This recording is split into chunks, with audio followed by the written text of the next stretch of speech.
자, 이어서 하는 거죠. 예. 예, 이어서 하는 겁니다. 자, 방송은 계속됩니다. 좋은 소식은 계속됩니다. 예. 끝까지 살아남는 자, 강한 자가 남는 게 아니라 남는 자가 강한 자라며요. 그러면은 그런 논리로 본다면 진짜가 이게 영생하시는 분이 누구냐 이거예요. 그리고 그 존재가 무엇이고 존재적 가치가 무엇이며 그 존재가 행한 일이 무엇이냐 이거죠. 그렇죠? 증거를 대라며요. 참 그런 얘기 많이 하잖아요. 증거를 대라. 그리스도가 증거지 뭡니까? 응? 네. 그리스도가 증거지 뭐예요? 자, 큰 구렁이 끼었다가 천국과 지옥 사이에, 그러면 악인과 의인 세대에도 건너올 수 없는, 돌아올 수 없는 강이 돼버리는 거죠. 그러니까 하나님이 마지막 때는 내버려 두라 이거요. 갈 때까지 가라 이거요. 잘났다고 가겠죠. 잘났다고. 힘이 있으니까 가겠지. 힘이 있는 만큼, 에너지 있는 만큼 가겠지. 이기기도 하면서 가겠지. 그러면서 자신이 어떤 위신도 내세우고, 하늘 높은 줄도 모르고 말이죠. 정말로. 고수 위에 고수가 있다는 것도 모르고 말이죠. 예, 숨은 고수가 있다는 것도 모르고 막 간다 이겁니다. 그러다 임자를 만나면 어떻게 돼요? 깨갱거리잖아요. 약육강식의 세계는 그런 거 아닙니까? 근데 최고로 강하신 하나님은 뭐라고 말씀하셨냐면 온유한 자에게 땅을 차지하게 하겠다 그랬어요. 또 온유한 자들에게는 하나님의 도를 주겠다고 그랬습니다. 가장 강하신 분이 가장 강하신 그 뜻을 가장 온유한 자에게 주시겠다 이거예요. 경지를 논하지 말라고요. 경지는 하나님 한 분이면 끝난다고요. 그걸 예수님이 증명해 보이지 않았습니까? 그냥 죽었습니까? 부활하셨어요. 근데 그 부활의 모습이 어땠어요? 야, 내 손과 발을 만져봐라. 응? 만져봐라. 내가 영이냐? 아니다. 나 살아있는 모습으로 이 뼈가 있고 살과 뼈가 있다. 영은 살과 뼈가 없으되 나는 살과 뼈가 있으니 만져보라 이거예요. 그게 부활의 모습인 거죠. 그럼 우리에게는 또 하나의 부활의 사건이 있다 이거죠. 그것이 첫째 부활의 사건이 아니겠냐 이거예요. 그 첫째 부활에 참여하는 자들이 복이 있다 그랬어요. 아멘. 그러면은 하나님의 모든 선한 그 기운이 능력과 권세가 첫째 부활에 하는 첫째 부활로서 다시 모아지는 거죠. 흩어졌는데 밭에는 알곡들과 축정들이 섞여있기 때문에 알곡들이 쭉 흩어져 있는 거지 않습니까? 형태가 골고루 그거 다시 불러 모으겠다는 거예요. 그럼 불러 모아진 곳이 알곡이죠. 어디겠어? 불러 모아진 그 밖에서 자기네들이 알곡이라고 떠들어대도 결국 주인의 손길이 닿는 그곳이 바로 알곡인 겁니다. 그런데 어느 때 일어나느냐? 다시 시작하는 때가 온다 이거죠. 다시의 때가 온다 이겁니다. 무슨 다시 때?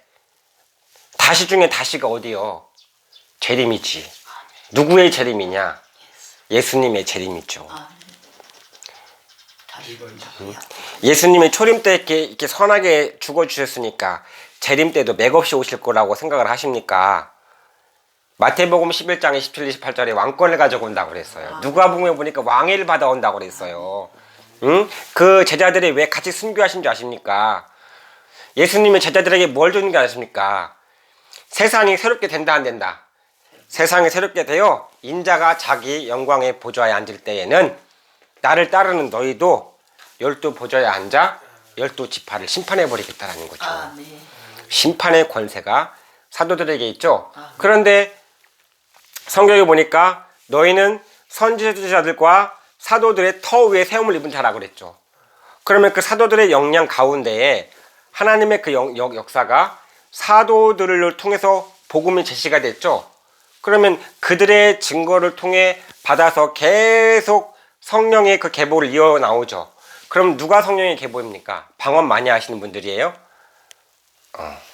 성령은 모든 것, 하나님의 깊은 것이라도 통달하였다 했기 때문에 성령은 통달을 말씀하시는 거고, 또 두 번째 무슨 통달이냐?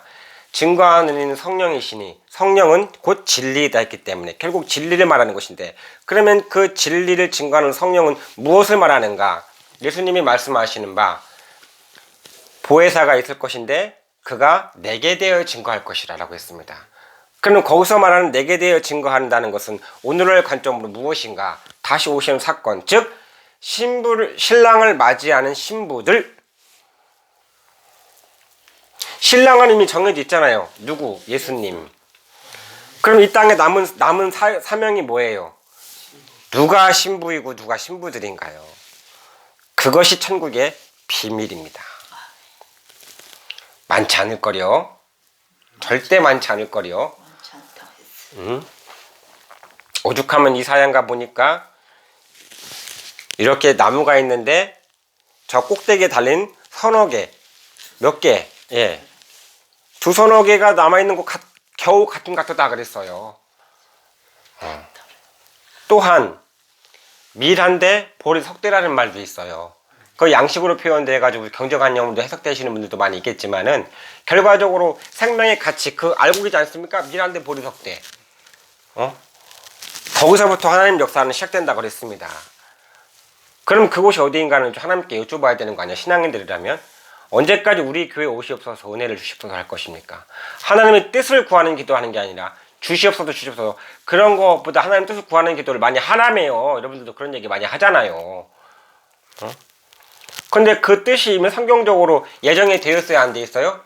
예정이 되어 있습니다. 이미 작정된 것이라고 그랬습니다. 그래서 신명기 18장 5절에 지파 중 그를 택하여, 15절에는 형제 중 그들을 택하여, 그들 중에 형제를 한 사람을 택하여라는 말이 있어요. 하나님이 시대 가운데 시작을 하려면은요, 그 시대 가운데 한 곳 하나를 통해서 언약을 삼아서 그 언약의 갭을 이어버리는 거예요. 하나님이 유일하신 분이시지 어떻게 여러분이에요?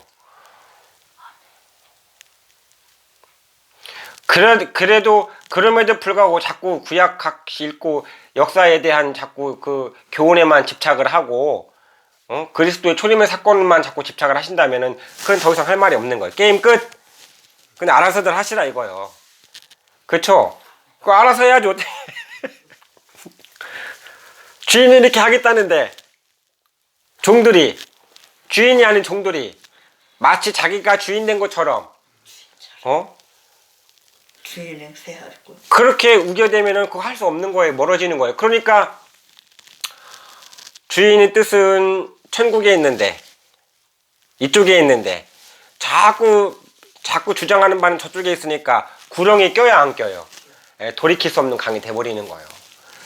이렇게 가면 갈수록 더 멀어지는데 어떡합니까? 격차가 일어나는데.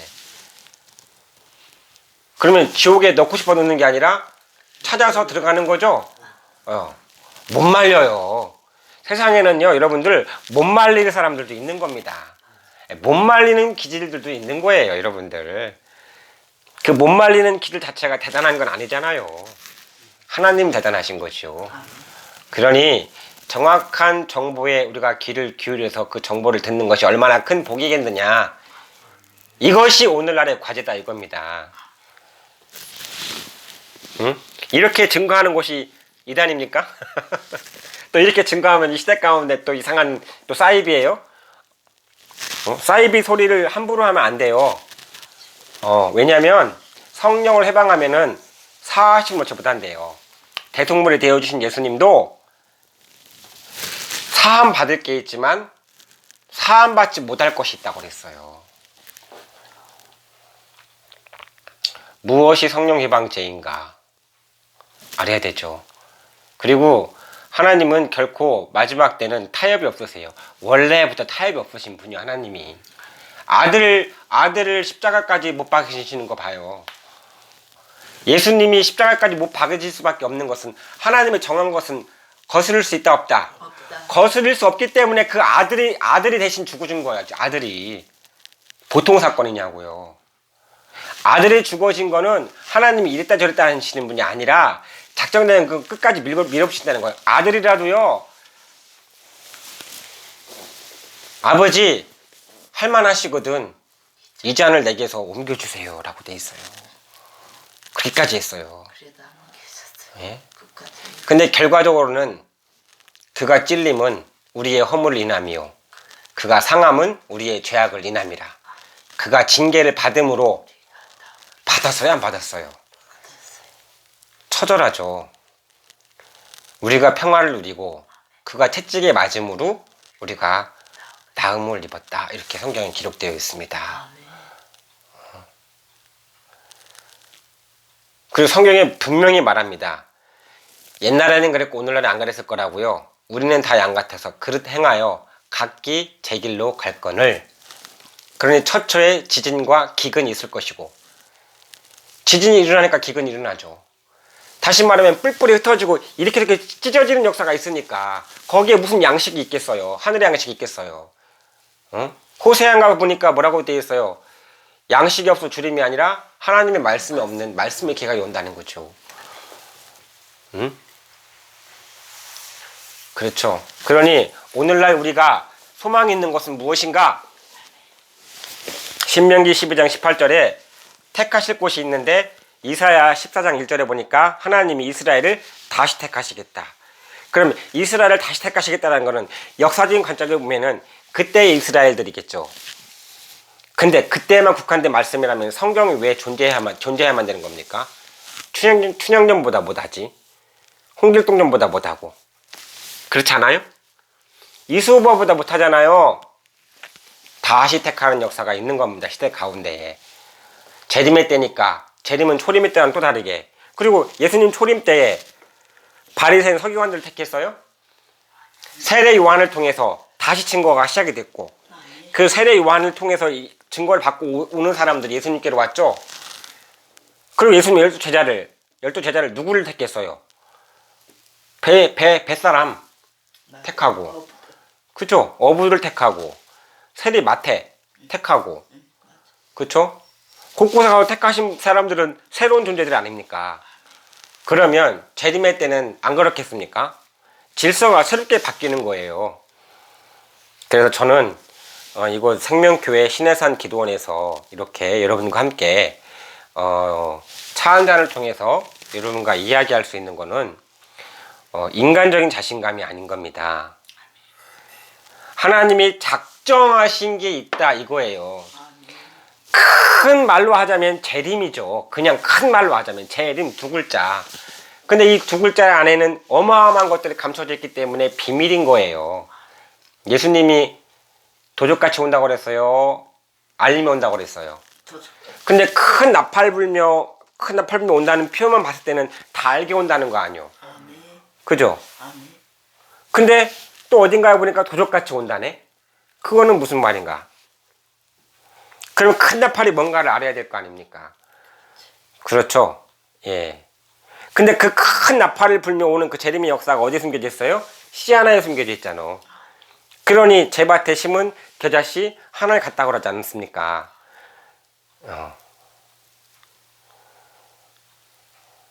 그 씨는 뭐예요? 하나님 말씀인데 어떠한 말씀이에요? 때를 따라 양식을 나눠주는 거죠. 왜? 때를 따라 아름답게 하시는 하나님이시기 때문에 그렇습니다. 자, 이와 같이 오늘은 하나님의 말씀에 대해서 잠시 이렇게 다시 상고해보는 그러한 시간들을 가졌는데 여러분들 이 시간이 유익한지 모르겠습니다. 그러나 우리는 사도행전에서 이른 바와 같이 천하인간에 예수님 이름 외에는 다른 이름을 우리에게 주신 일이 없습니다. 또한 한 시대마다 훌륭하게 그렇게 쓰임받는 오늘날로 말하면 선지자들을 또 오늘날로 말하면 은사자다 이렇게 또 말할 수가 있겠죠. 그죠? 하나님이 그 성령을 그 은사를 부어줬기 때문에 성령을 부어줬기 때문에 그렇게 쓰임받는 거 아니겠습니까? 그런 자라도 그것이 시대를 두고서 어떻게 해요? 또 옮겨가고 그러죠. 피눈물 나는 아픔과 고통을 겪는 것이 마치 내일인 줄만 알았는데 나만 인내하는 줄 알았는데 전 세계적으로 그러한 일들이 얼마나 많고 전 시대적으로 그러한 일들이 얼마나 많겠으며 그 무엇보다도 졸지도 아니하시고 주무시지도 아니하시는 그 주님의 마음은 한번 헤아려 보셨냐 이 말입니다.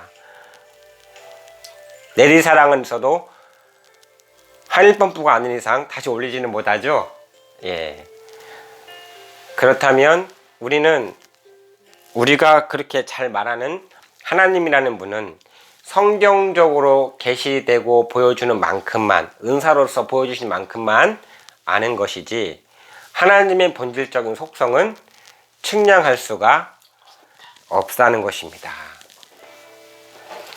그 측량할 수 없는 하나님을 여러분들 어떤 학이나 학설이나 이론이나 이념으로 축소시켜서 그렇게 손가락으로 태양을 가려서 태양이 없다는 그런 억지 주장을 하지 마시기를 바라겠습니다. 자, 저는 생명교회 신해산 기도원에서 이 시간 여러분들과 함께 이러한 좋은 시간들을 함께 가졌습니다. 예, 참 하고 싶은 얘기는 너무나 많습니다. 한 시대에 살면서 고통도 슬픔도 기쁨도 성격은 달라도 같이 겪어나가는 것이 아니겠습니까? 존재 가치는 달라도 같이 크게 보면 한솥밥을 먹으며 살아가는 것이지 않습니까? 그렇죠? 한 시대 속에서. 그러니 그 한솥밥 가운데에서도 하늘의 양식을 통해서 우리가 하나 되는 이 일이 어찌 미루어야 될 일이겠으며 또한 하나님께서 주시는 그 영광을 또한 무엇과 바꾸겠냐 이 말입니다. 가치를 깨닫고 보시고 함께 하시기를 진정코 바랍니다. 네. 재밌어요? 여러분들 잘 들리시나요? 예. 사랑은 이렇게 표현되어지는 것이죠. 자, 여러분 다시 만나는 그 시간까지 건강하시고 행복하시고 평안하세요. 감사합니다.